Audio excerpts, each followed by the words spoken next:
সিদ্ধ আলু ছুলে করা হচ্ছে মিহি, পাশেই বড় বড় পাত্রে রাখা আছে রান্না করা লাল ভুনা মাংস।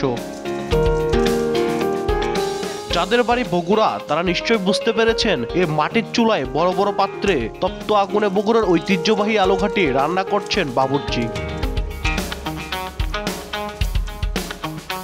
বিয়ে থেকে শুরু করে মৃতের জন্য দোয়া মাহফিল, যে কোনো অনুষ্ঠানে বগুড়ার মানুষের পছন্দের শীর্ষে থাকে আলুঘাটি। তাই ভোজন রসিকদের মাঝে ঐতিহ্যবাহী খাবারটি ধরে রাখতে প্রতি শুক্রবার মাত্র 120 টাকায় পেট চুক্তিতে আলুঘাটি ও সাদা ভাতের বন্দোবস্ত করেছে সালমান হোটেল কর্তৃপক্ষ।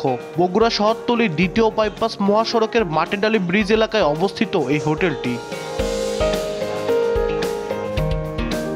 প্রতি শুক্রবার জুম্মার নামাজ পর দূর দূরান্ত থেকে পরিবার ও বন্ধু বান্ধব নিয়ে ভোজন রসিকেরা হোটেলটিতে আসতে শুরু করেন। প্রথমে কাউন্টার থেকে 120 টাকা দিয়ে সংগ্রহ করেন টোকেন। 3 পিস মাংসের টুকরো সহ 1 বাটি আলুঘাটি, সাথে আলুঘাটি দেওয়া হয় গামলা ভর্তি, আর ট্রে ভর্তি কাটারি ভোগের চালের ভাত দেওয়া হয় ভোজন রসিকদের। খাবার শেষে আলুঘাটির স্বাদের প্রশংসার পাশাপাশি বগুড়ার ঐতিহ্যকে তুলে ধরায় বেশ খুশি ভোজন প্রিয়রা।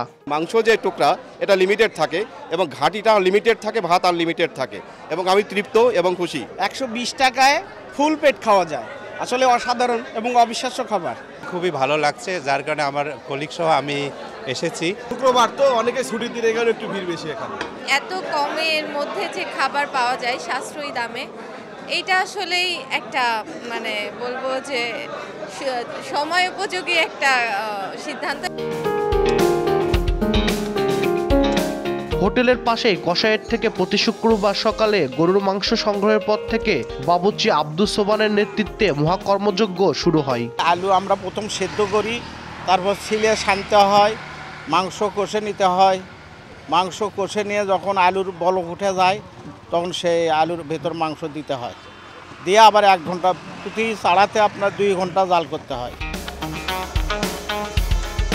প্রায় 3 মাস আগে অনেকটা শখের বসে বাড়ির নিচে হোটেল ব্যবসার পাশাপাশি শাহাদত হোসেন 2 ছেলে সুলতান মাহমুদ ও মেহেদি হাসানকে নিয়ে আলুঘাটির এই ব্যবসা শুরু করেন। প্রথম দিকে প্রতি শুক্রবার 2 মণ আলু ও 20 কেজি মাংসের প্রয়োজন হলেও চাহিদা বাড়ায় এখন 10 মণ আলু ও 3 মণ মাংস রান্না করতে হয়। প্রথমে আমার মাংস যাচ্ছিল 2 মণ 3 মণ, আপনার আলুটা এখন আমার আলু যায় 10 মণ, আর গরু প্রতি শুক্রবার আমি একটা করে জবাই দিই। 120 টাকা খাওয়াচ্ছে, আমাদের লাভ হচ্ছে না এটাতে, কিন্তু আমরা চেষ্টা করতেছি শুধু ঐতিহ্যটা ধরে রাখতে পারি, এই কারণে আমরা এত কম দামে মানুষের খাওয়াচ্ছি। 3 জন বাবুর্চির পাশাপাশি 30 জন কর্মী প্রতি শুক্রবার আলুঘাটির আয়োজনের জন্য হোটেলটিতে কাজ করে থাকেন।